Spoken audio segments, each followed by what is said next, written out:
네, 2024년 7월 9일 이정훈입니다. 이제 국민의힘 당대표 선거가 다가오죠. 태풍의 눈은 단연코 한동훈 전 비대위원장입니다. 그가 어떤 능력을 가진 사람인지 모두가 궁금해합니다.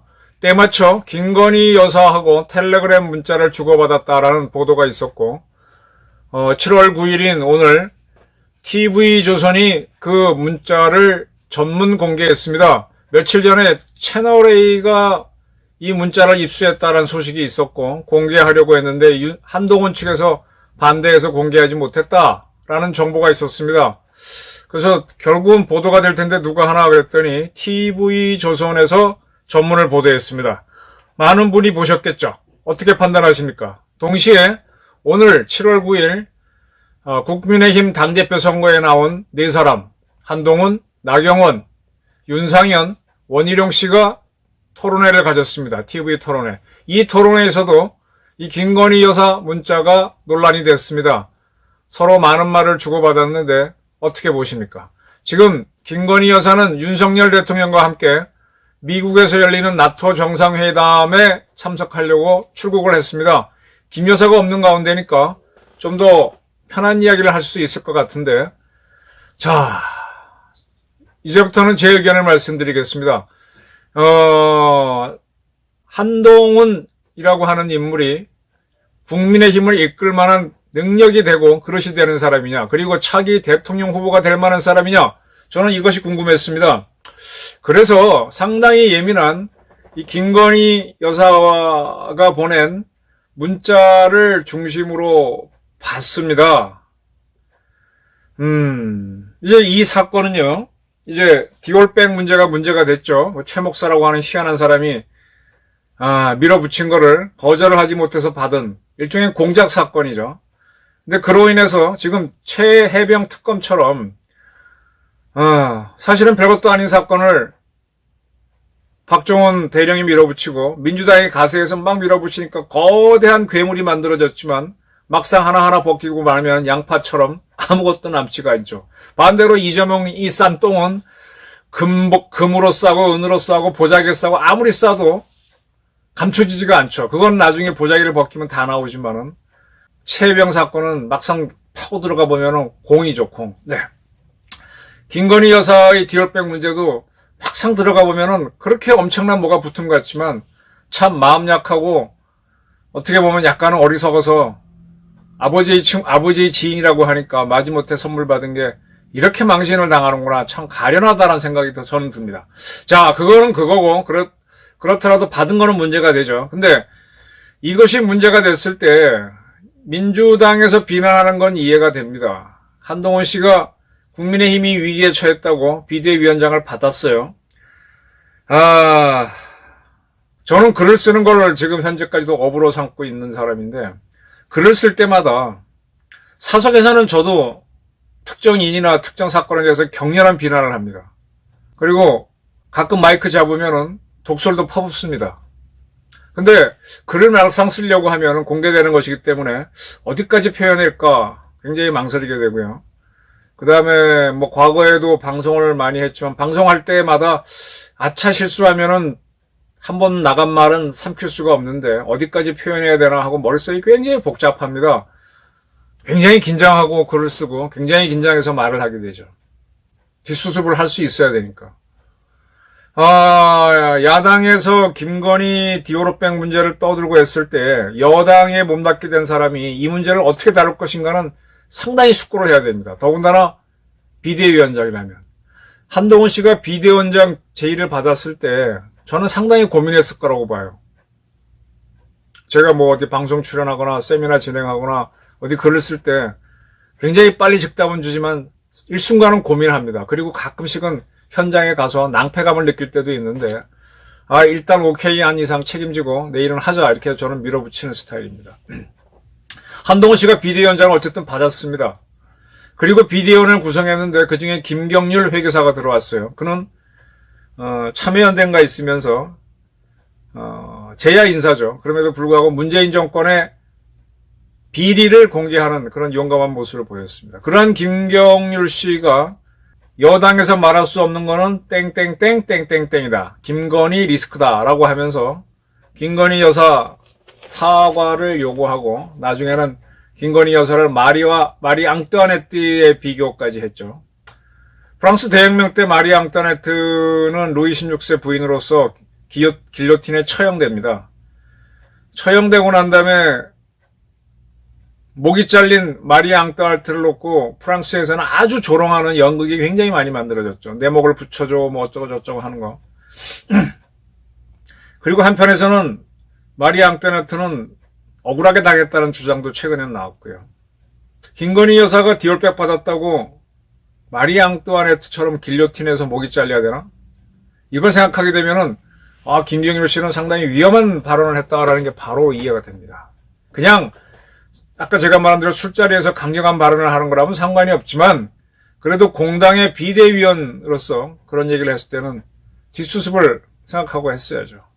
근데 이에 대해서 한동훈 위원장이 어떠한 제재를 가하지 않았어요. 이거는 저는 그도 심정적으로 동의했다라는 걸로 보입니다.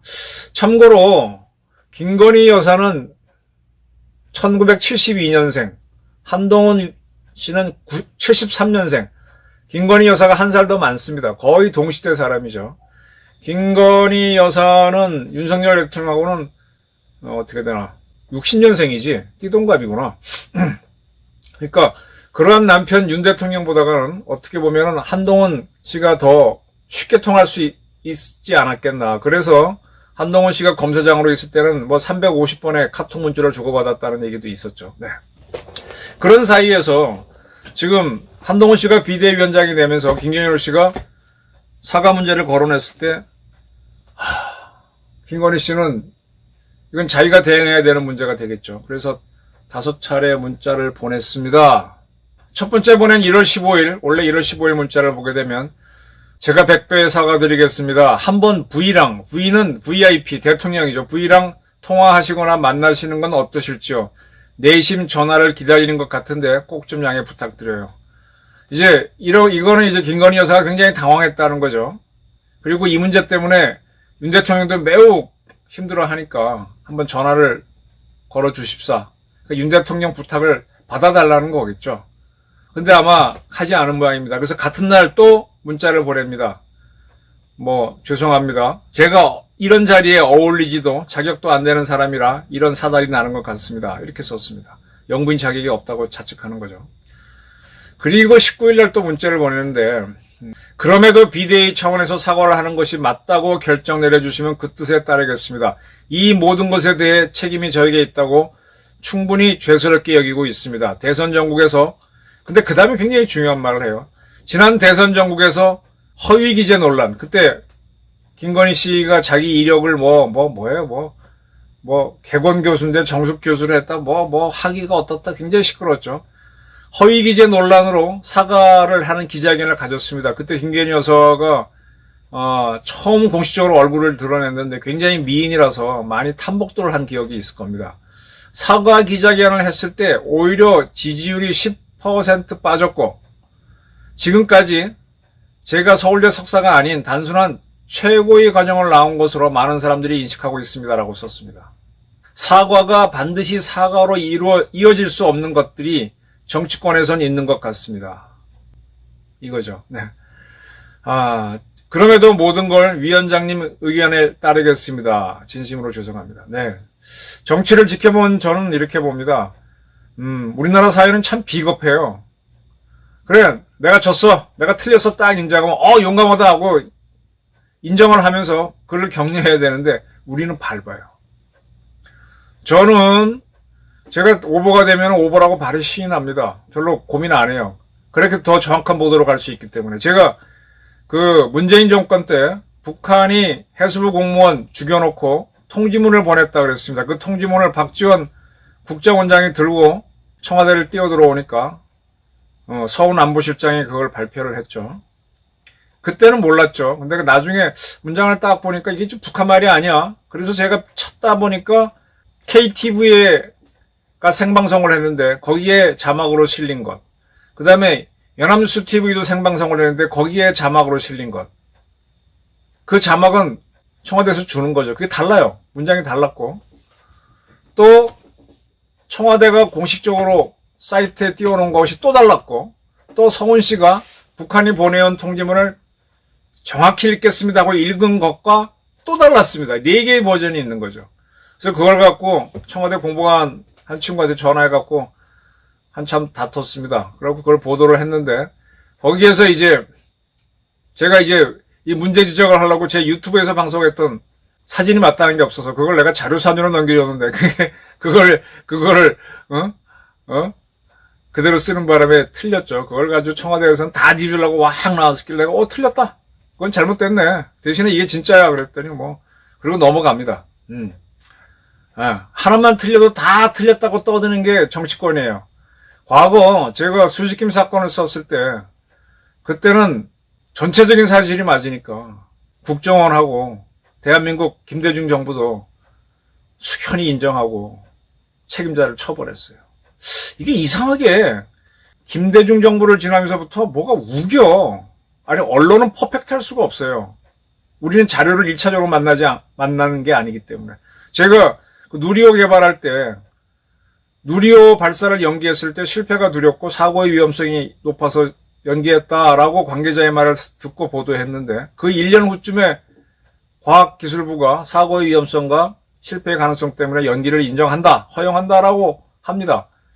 그런데 그거를 허위 보도라고 항우연에 있는 원장이 소송을 걸었고, 그것을 맡은 1심 재판부는 1년 후에 나온 정부 공식 발표문하고 이정원 말이 다르다고 하면서 허위 보도라고 하면서 명예훼손 훼손된다고 500만 원 물어주라 그랬죠. 그게 2심에서 뒤집어집니다. 이런 식으로 전체적으로 맞으면 넘어가는 건데 이 트집을 잡습니다. 그러니까 김건희 여사도 사과를 하면은요 오히려 당해요.